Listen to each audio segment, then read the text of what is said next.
그리고 둘로 나눌 수가 있어요. 1막과 2막과 3막은 세상에 있는 교회를 말하는 거예요.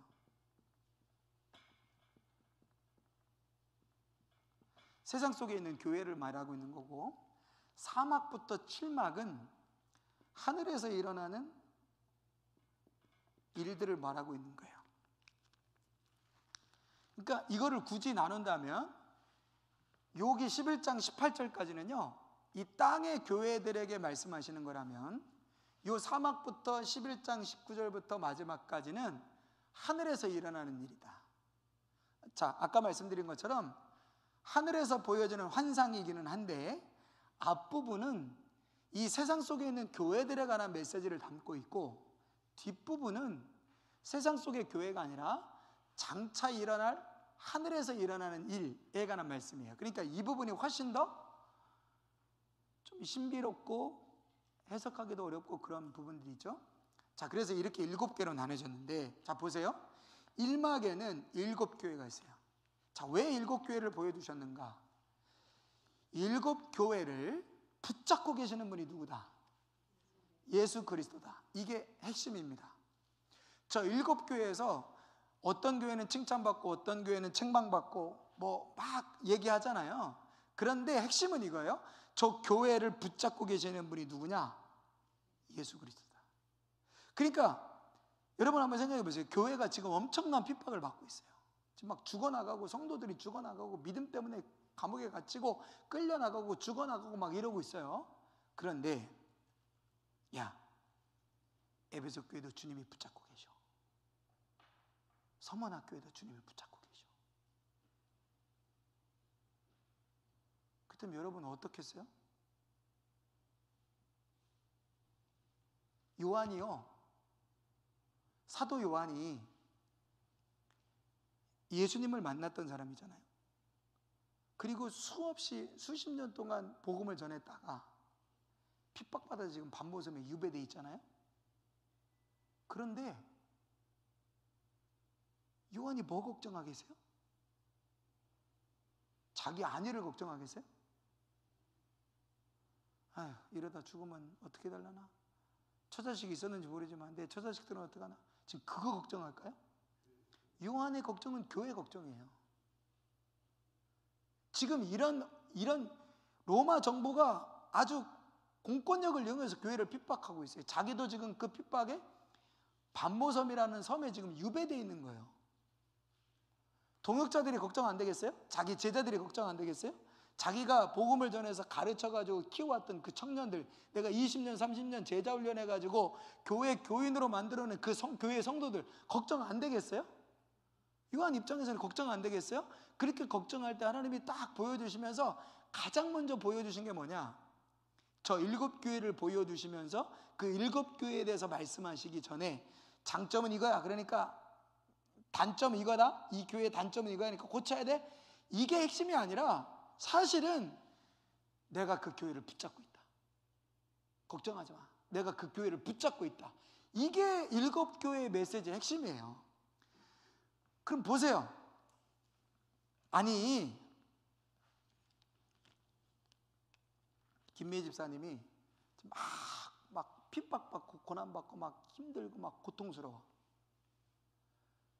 그런데 하나님이 저한테 집사님에 대해서 칭찬도 하고 집사님에 대해서 책망도 하래요. 제가 할 수 있을까요? 없을까요? 지금 힘들어 죽으려고 그래. 지금 죽기 일보 직전이에요. 근데 저보고 칭찬도 하고 책망도 하래요. 여러분은 어떠실래요? 반대로 하경영 권사님은 지금 막 너무 좋아, 너무 잘 되고 있어. 모든 게 잘 돼. 근데 하나님이 저보고 기도하는데 가서 책망도 하고 칭찬도 해라.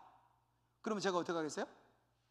신나서 가죠. 하죠. 권사님, 요새 하나님이 잘하신대요. 하나님이 칭찬하셨어요. 근데 이건 잘하시래. 그 잘못됐대. 고치래요. 제가 그렇게 하겠어요? 안 하겠어요? 무슨 얘기인지 몰라요? 공감이 안 되세요? 되죠? 무슨 얘기인지 이해가 되죠?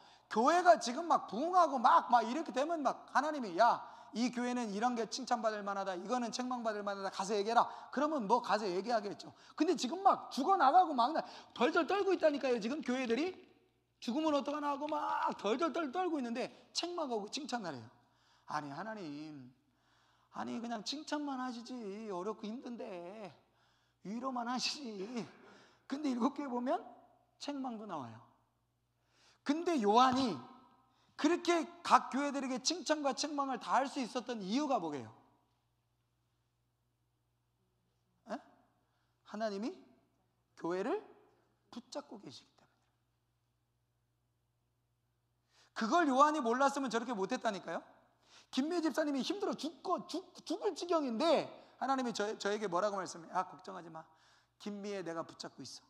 그러니 너는 가서 칭찬도 하고 책망도 해. 그럼 저는 어떻게 하겠어요? 하겠죠. 그게 1장의 7교회의 말씀을 하시기 전에 나타난 서론의 중요한 말씀이에요. 제가 요거 말씀 안 드렸는데 이 1막이 시작할 때요, 서론이 있어요. 서론. 그러니까 환상이 바로 시작되는 게 아니라 서론이 있는데, 그 1막이 시작되기 전에 서론의 메시지가 뭐냐면, 1막의 서론은 살피시는 하나님, 2막의 서론은 이 땅을 지으신 창조주의 보좌, 3막의 서론은 금제단, 4막의 서론은 하나님의 언약궤, 5막의 서론은 증거의 장막. 증거 장막 뭔지 아시죠? 모세의, 여기는 언약궤고 여기는 증거 장막이고, 6막은 7 천사들 중에 하나, 7막은 그리스도의 통치예요. 이건 뭐 시간이 좀 오래 걸릴 수 있으니까 어쨌든 이런 서론을 밑에 깔아놓고 1막, 2막, 3막, 4막을 시작해요. 이 서론을 정확하게 이해를 해야 그 환상의 의미와 왜 이런 환상을 보여주시는지를 우리가 알 수 있거든요. 자, 여기 1막을 시작할 때 하나님이 살피시고 교회를 지금 예수님이 붙잡고 계시고 교회를 지금 살피시고 계신다는 거예요. 여러분, 지금 교회가 막 핍박받고 어렵고 있어요. 그러면 여러분, 우리가 흔히 고난받고 핍박당할 때에 하나님을 향하여 우리가 가장 일반적으로 하는 원망은 뭐예요? 하나님 뭐 하시는 거예요 지금? 우리가 이렇게 힘들고 고통당하는데 하나님 뭐 하시는 거예요? 왜 가만히 계세요? 그렇잖아요. 근데 하나님이 요한에게 뭐라고 말씀하시는 거예요? 뭘 보여주시는 거예요? 지금 하나님이 교회들을 어떻게 하고 계신다? 살피고 계신다는 거예요.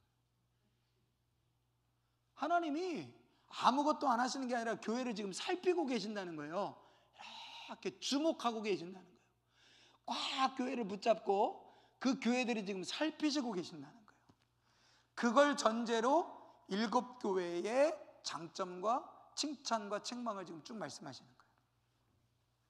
자, 그러니까 이 7교회가 7뿐만 아니라 그 당시 교회들이 굉장한 핍박과 환난 중에 있지만 이 말씀을 받아들일 수밖에 없는 거예요. 그래, 우리는 이렇게 고난받아서 하나님이 우리를 떠나신 줄 알았더니 아니구나. 교회의 머리가 되신 주님이 우리를 지금 꽉 붙잡고 살피고 계시는구나. 우리가 이 고난 중에 어떻게 반응하는지, 이 환난 중에 우리가 어떻게 하나님을 믿고 있는지를 살피고 계시는구나. 이걸 들으니까 교회들이 어떻게 했어요? 아, 그래, 에베소 교회가 칭찬받구나. 우리도 저렇게 칭찬받아야지. 버가모 교회가 저렇게 책망받네. 우리도 정신 차리고 잘해야지. 이렇게 되는 거예요.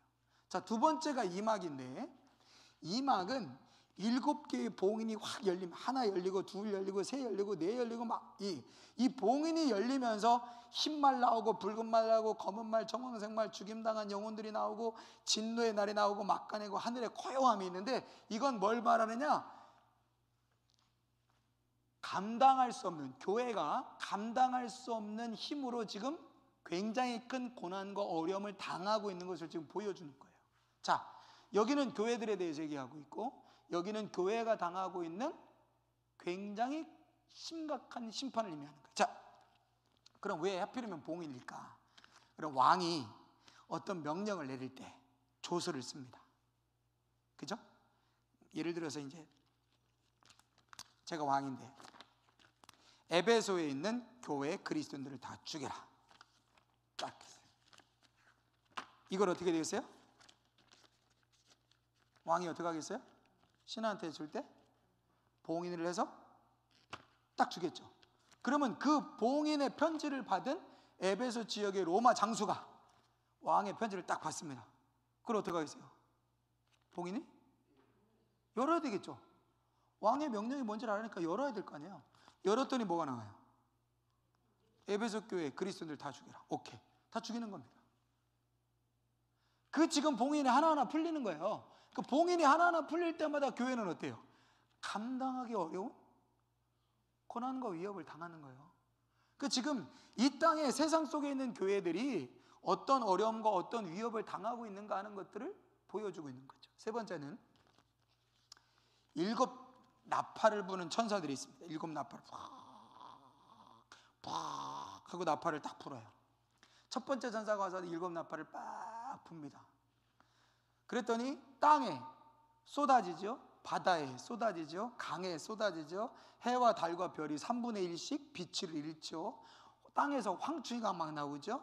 기병대 200 기병대가 와가지고 막 숫대와 덜 만지죠. 그리고 나서 심판과 상이 있습니다. 역시 이것도 뭐예요? 동일하게 교회가 세상 속의 교회가 당할 고난과 심판에 대해서 지금 보여주고 있는 거예요. 지금 이런 땅과 보세요. 땅, 바다, 강, 해, 달, 별 어디 피할 길이 있습니까? 피할 길이 없다는 거예요. 이런 심판과 이런 고난이 세상 속의 교회가 지금 닥치고 앞으로도 이런 고난이 계속해서 다가올 거다라고 하는 것을 보여주는 거예요. 이게 이제 세상 속의 교회라면 사막부터는 사막에는 뭐가 나오냐면 7개 이적이 나타나거든요. 7개 이적이 나타나는데 하늘에서 어떤 이적이 나타나고 바다에서 짐승이 하나 나오고 여기서 바다에서 짐승이 나왔는데 그 짐승의 숫자가 666이나 그거 나오잖아요. 어린 양 같은 짐승이 있고 어린 양과 14만 4천이 있고 새 천사와 네 선원이 있고 마지막 추수가 있고 어린 양의 노래가 있어요. 자, 여기서부터는 뭐가 나오냐면 동일하게 계속해서 교회에게 닥칠 환난과 위기와 고난이 다가오는데 그 환난과 고난과 위기를 견뎌내는 사람들에 관한 이야기가 여기서부터 나오는 거예요. 그러니까 여기는 교회가 먼저 나오고요. 교회가 감당해야 될 심판, 교회가 맞닥뜨려야 될 심판과 고난과 위협에 관한 것을 환상으로 보여주신다면, 자, 여기서는 계속해서 뭔가 교회를 위협하는 그런 존재들이 교회를 막 위협하고 핍박을 하는데 그런 가운데서 그 고난과 그 심판을 이겨내는 존재들에 관한 언급이 나오는 거예요. 환상 속에서. 여기도 마찬가지입니다. 7개의 대접이 나오는데 하나의 대접이 막 땅에 쏟아지죠. 바다에 쏟아지죠. 강에 쏟아지죠. 해에 쏟아집니다. 짐승의 왕자가 보여요. 유브라다 강에도 쏟아집니다. 그러다가 공중이 고해져요. 그러니까 이것도 보면 심판이 막 일어나는 거예요. 막 환난과 심판들이 막 일어나다가 마지막에는 공중이 고해지는 것으로 끝나요. 육막도 마찬가지입니다. 어떤 여자 하나가 딱 등장하는데 이 여자는 어때요? 짐승을 탄 여자죠. 그래서 이 여자가 누구냐 또 막 해석하잖아요. 그러니까 그거는 요한이 봤으니까 몰라요. 그런데 그 유대인들은 어떻게 생각할 수 있겠죠, 나름. 근데 여자가 등장하고 그 여자가 또 다른 모습으로 등장하고 바벨론이 등장하고 하나님의 말씀이 하나님의 잔치, 짐승과 거짓 선지자가 붙잡히고 사단이 붙잡히고. 자, 여기서 뭔가 분위기가 좀 달라지지 않으세요? 요것만 보시고 여러분들이 분위기를 잘 보시면, 자, 7번째는요 크고 흰 보좌가 있고 죽은 자들의 심판이 있고 새 하늘과 새 땅이 열리고 새 예루살렘이 있고 어린 양의 신부가 있고 하나님의 영광의 빛이 있고 강과 생명나무가 있어요. 자, 보시면 여기는 전적으로 뭐예요? 지금 막 감당할 수 없는 심판과 고난들이 막 있는 거예요. 근데 이 고난과 심판, 이 고난과 환난을 누가 당한다고요? 대표적으로 교회들이 지금 당하고 있다라는 이야기를 하고 있고, 자, 하늘에서도 똑같이 어떤 일이 일어나요? 하늘에서도 하늘의 교회들이 막 고난을 당하는 거예요. 그 하늘의 교회라는 걸 상징적으로 보여주는 게 뭐냐? 바로 이 하나님의 언약궤와 증거 장막이에요. 자, 여러분 생각해 보세요. 요한계시록이 기록될 당시에 언약궤가 있었습니까? 없었습니까? 땅에 언약궤가 있었어요? 없었어요? 없었어요. 증거 장막이 있었어요? 없었어요? 없었어요. 그러니까 땅에 보이는 교회는 어떤 교회예요? 요 지금 에베소, 소모나, 버가모, 두아데라, 사데, 빌라델, 라우디가, 이 교회는 지금 이 땅에, 그러니까 그 당시 요한계시록이 기록될 당시에 그 땅에 존재하고 있는 교회예요? 하늘의 교회예요? 땅 위에 있는 교회. 세상 속에 지금 존재하는 교회, 그리고 그 세상 속에 존재하는 교회들이 지금도 고난을 받지만 앞으로도 이런 고난을 받게 될 거다라는 게 메시지라면, 여기서부터 아까 제가 어디 얘기라고 그랬어요? 하늘의 얘기. 그래서 이제 1장 서두에 보면 환상을 보잖아요. 사도 요한이 환상을 볼 때 하늘에 처음에 가장 다 이렇게 환상을, 무슨 환상을 봐요? 2장에 보면 7 교회 이야기하기 전에 무슨 환상이 막 나오죠? 내가 하늘에 있는 보호자를 보니 누가 있어요? 누가 있어요? 어린 양이신 예수 그리스도가 보좌 옆에 이렇게 앉아 있는데 24장로들이 빽 둘러 앉아가지고 24장로들이 뭐예요? 그 어린 양의 보호자 앞에서 찬송받고 찬양을 막 하고 있는 거예요. 그 뒤에 또 누가 있어요? 수다한 백성들이 막 찬양하는 거예요. 그게 무슨 예배예요? 땅의 예배예요? 천상의 예배예요? 천상의 예배예요. 그러니까 이 땅의 교회들이 있고, 요한이 본 건 하늘의 교회들이 있어요. 하늘의 교회. 그게 미래의 교회이기도 하지만, 자 보세요. 이렇게 그냥 생각해 보자고요. 지금 이 땅에 있는 교회들이 여기 교회라면 이미 예수 믿고 구원받아 죽은 자들의 교회가 하늘에 있다고 생각해 보세요. 지금 그들이 뭐 하고 있겠어요?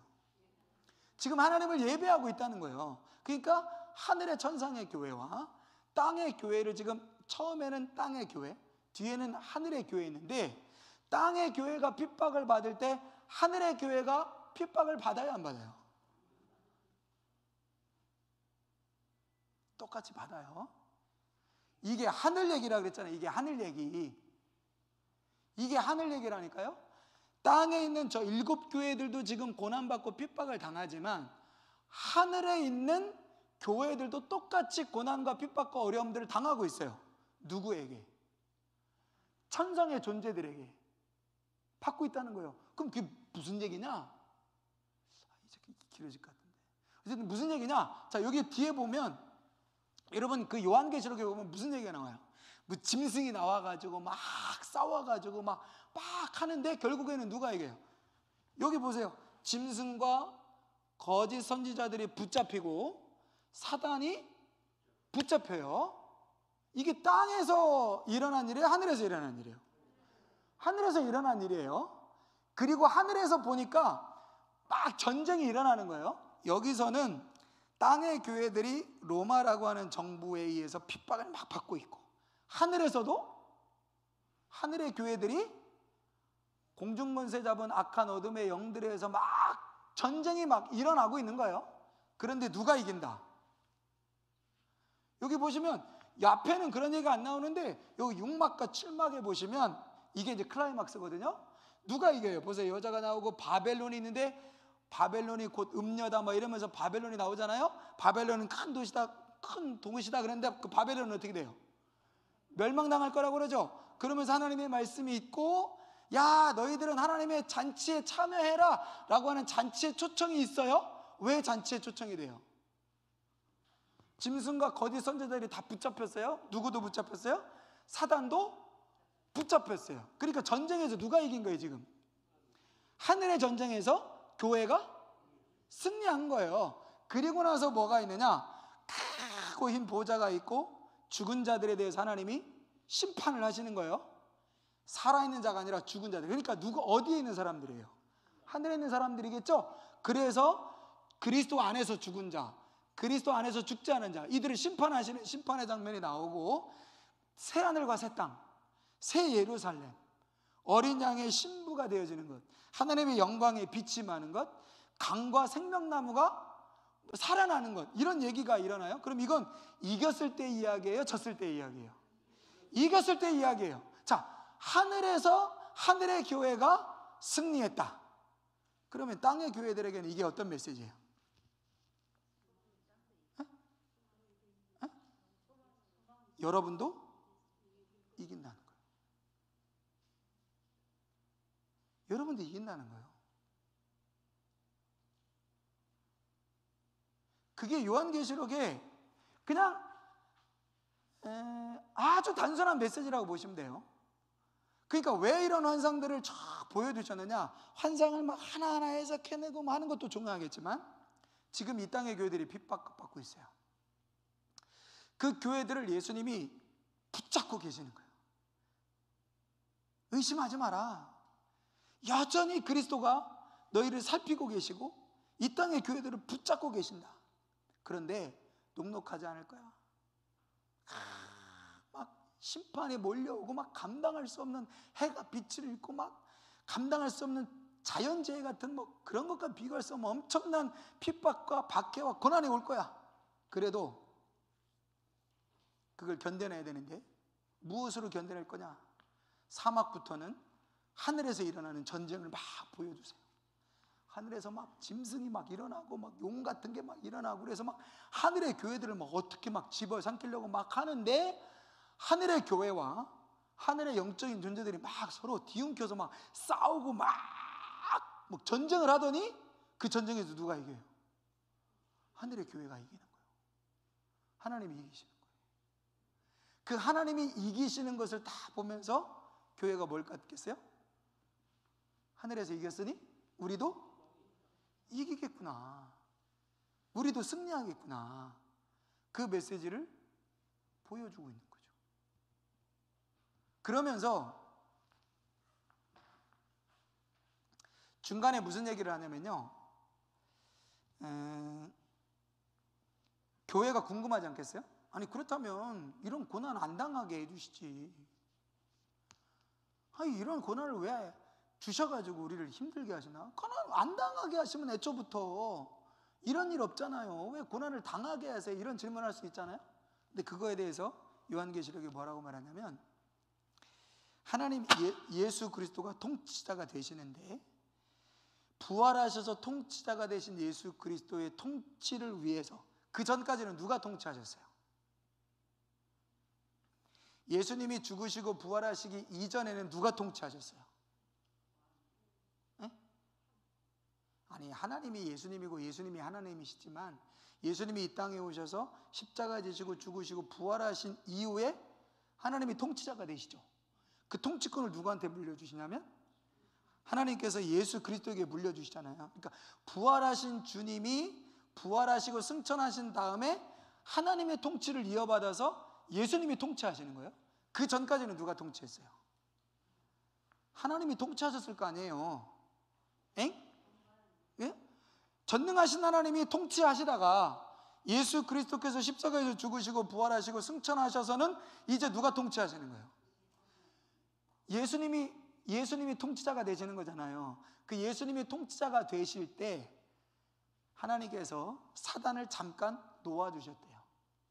잠깐 놓아주셨다.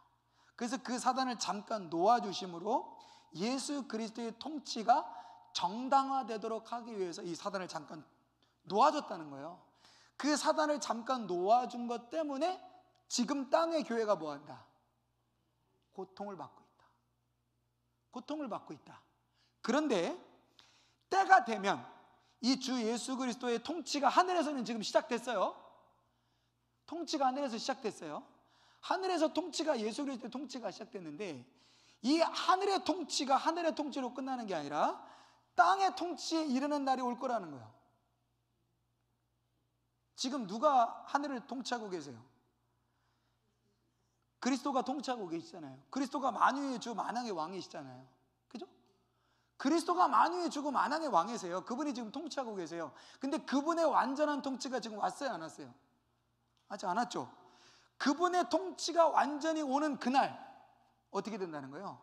저 교회, 이 땅의 교회는 저 세상에 하나님의 통치를 반대하는 모든 어둠의 세력으로부터 완전한 승리를 이루게 될 거다. 그러면서 요한계시록이 뭐로 끝나는 거예요? 마라나타. 내가 곧 속히 오리라. 마라나타. 아멘. 주 예수여 오시옵소서. 그 주님이 오신다라고 하는 소망이 뭐로 오는 거예요? 하늘에서 통치자가 되신 그리스도께서 이 땅의 교회들을 완전하게 통치하실 그날을 기다리라는 겁니다.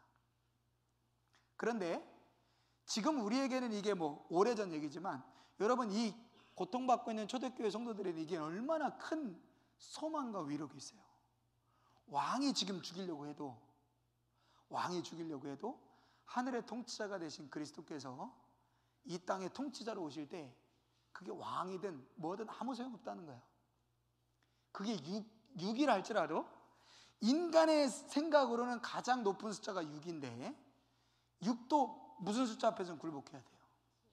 7 앞에서는 굴복해야 되는 거예요. 그게 상징적으로 담겨진 메시지를 담고 있는 게 요한계시록이라니까요.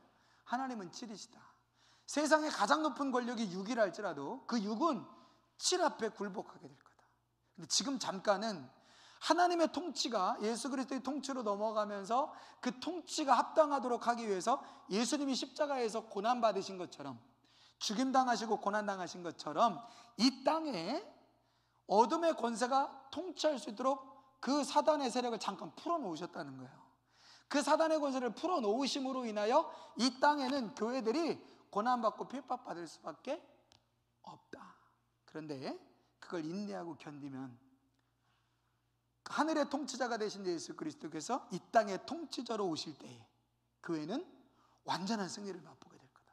그날을 기대하고 소망하면서 인내하고 견디며 그 믿음을 잃어버리지 말아라. 그게 요한계시록이 가지고 있는 가장 중요한 메시지인데요, 이 7가지의 본문 앞에 서론과 본론이 있어요. 이게 굉장히 중요한데 1장 1절에서 8절까지가 서론이고 2장 26절에서 21절까지가 결론인데요, 이 결론은 뭐냐면 지금까지 하신 모든 하나님의 말씀을 다시 한번 확증하고 경고합니다. 자, 경고하는데 이 말씀을 끝까지 붙잡고 인내하고 믿음으로 견디는 사람, 그들은 살 것이다. 그러나 이러한 상황 가운데 주님을 바라보지 못하고 배신하는 자, 믿음을 떠나는 사람, 그들의 끝은 마지막 때, 그러니까 이 땅의 통치자로 오실 때 결국에 하나님의 심판을 받을 거라는 거예요. 주님의 심판을 받을 거라는 거예요. 그러면서 교회들이요, 여러분 어디에 서겠습니까? 그랬더니 교회가 뭐라고 답하는 거예요? 마라나타, 아멘, 주 예수여 어서 오시옵소서라는 거는 믿음의 편에 서겠다는 거예요? 배신하겠다는 거예요? 믿음의 편에 서겠다는 거예요. 그러면 주님 어서 오십시오 라고 하는 고백은 누가 할 수 있는 거예요? 믿음의 편에 선 사람이 하는 거예요? 믿음을 떠난 사람이 하는 거예요? 믿음의 편에 선 교회만이 할 수 있는 고백이 아멘, 주 예수여 어서 오시옵소서라고 고백하는 거예요. 왜? 그분이 오셔야 완전한 승리가 이루어지니까. 내일 주님 오신대요? 좋죠? 좋아야 믿음의 편에 선 거예요. 내일 주님 오신대요? 아유 안 되는데, 좀 더 살아야 되는데, 서운한데, 아직 할 일 많은데. 극단적으로 그렇다는 거예요. 그러니까 이런 메시지를 딱 들고 마지막으로 하는 게 뭐냐면, 교회들이요 어느 편에 서겠습니까? 지금 힘들고 어려운, 지금 당신이 예수를 배반하면 당신은 살아요. 지금이 당신의 예수를 부인하면 당신은 살 겁니다. 그러나 마지막에 지금 하늘의 통치자 되신 주님이 이 땅의 통치자로 오셨을 때 당신은 심판받을 겁니다. 그걸 택하시겠습니까? 아니면 지금은 환난이지만 하늘의 승리자가 되신 주님이 이 땅의 통치자로 오실 때 당신은 구원받는 자가 되겠습니까? 하나만 하시면 됩니다. 14만 4천 안에 들어가는 것도 아니고, 열심히 전도해서 많은 사람을 전도하는 것도 아니고, 예배 열심히 참석하는 것도 아니고, 뭐 하는 거예요? 인내하라는 거예요. 견디라는 거예요. 믿음을 지켜내라는 거예요. 그래서 요한계시록의 메시지는 믿음을 지키라는 거지 뭘 하라는 게 아니에요. 여러분, 환난과 핍박과 고난 속에서는 뭘 해야 돼요? 믿음을 지켜내는 게 중요해요. 어려울 때는 믿음을 지켜내는 게 중요한 거예요. 힘들고 환난에 있을 때는 믿음을 지켜내는 게 중요한 거예요. 그래서 요한계시록의 가장 중요한 메시지의 핵심은 지켜내는 거다. 자, 이게 결론인데 서론이 더 중요해요. 여러분, 서론에 하나님을 이야기할 때 뭐라고 얘기했냐면 전능하신 주.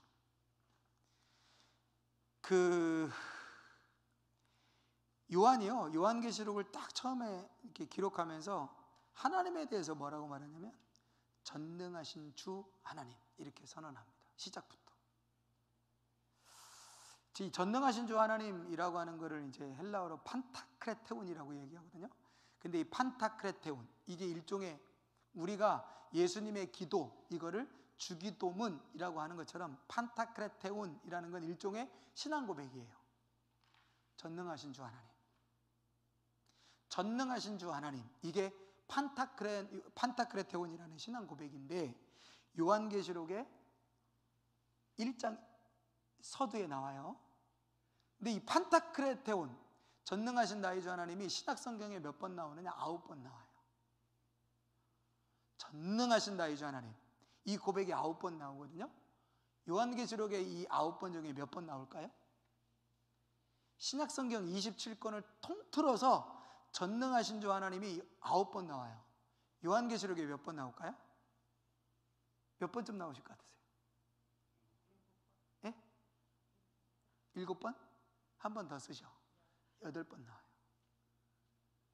전능하신 우리 주 하나님, 이게 신약 성경에 9번 나오는데 판타크레테온이라는 신앙 고백이 9번밖에 안 나오는데 그 중에 8번이 요한계시록에 나와요. 한 번은 고린도후서에 나와요. 그럼 여러분 생각해 보세요. 요한이요, 지금 요한계시록 1장부터 22장까지를 다 기록할 때 시작부터 뭐라고 말하냐면 하나님은 전능하신 분입니다.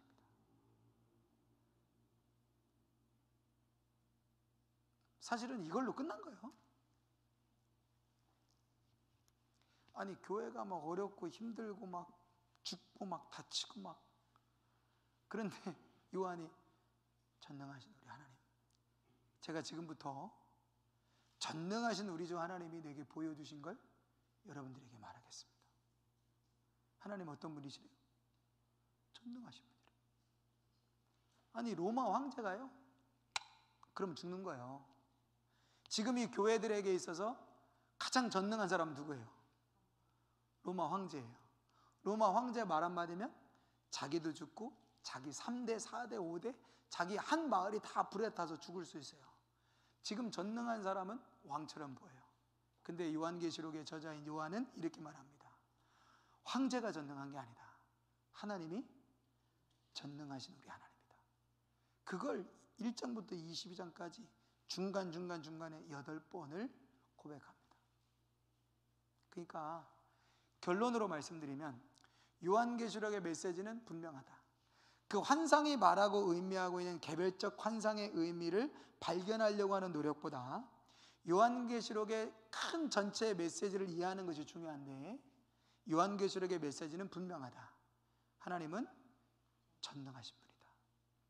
그 믿음을 가지고 교회여 믿음을 지켜내십시오. 그러면 완전한 승리가 올 것입니다. 이게 요한계시록의 메시지예요.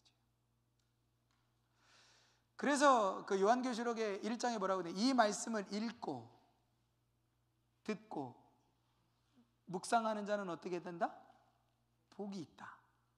그러면 여러분, 이 요한계시록의 말씀을 읽고 듣고 묵상하고 배우는 사람은 복이 있으니까 여러분 막 환상이 7개 환상 막 외우고, 이 환상의 뜻은 뭐고 14만 4천이 숫자니까 어떻게든 14만 4천 등 안에 들어가려고 애쓰려고 이 말씀을 읽어야 되겠어요?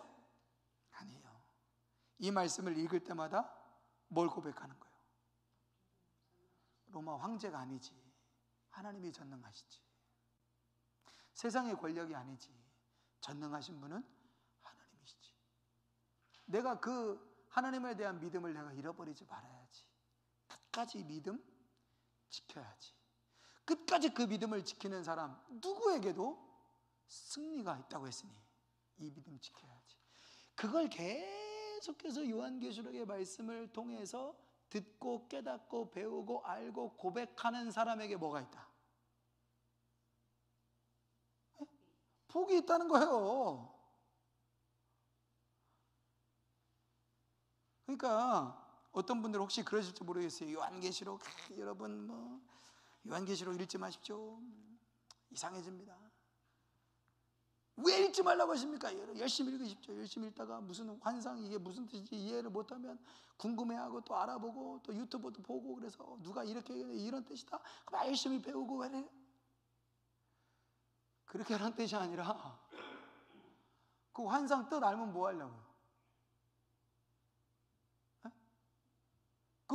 그 짐승 타고 온 여자 그게 누구냐? 그거 알아서 뭐 하려고요? 뭐 하려고요? 그거 아는 게 중요한 게 아니라 야, 하나님은 전능하신 분이구나. 내가 지금 어떤 상황에 처해 있는지 상관없이 하나님은 전능하신 분이구나. 그리고 그분에 대한 믿음을 내가 잃지 않는 게 중요하구나. 그러면서 내가 지금 그 믿음 지키고 있나? 전능하신 하나님에 대한 믿음 내가 지키고 있나? 갖고 있나? 그 믿음 지키는 자에게 최후 마지막 승리가 있다는 걸 내가 소망하고 있나? 그걸 깨닫고 그걸 기억하는 사람이 복 있는 거지. 요한계시록을 다다다다다 외워가지고 이게 의미가 뭔지 알아? 이 환상이 무슨 뜻인지 알아?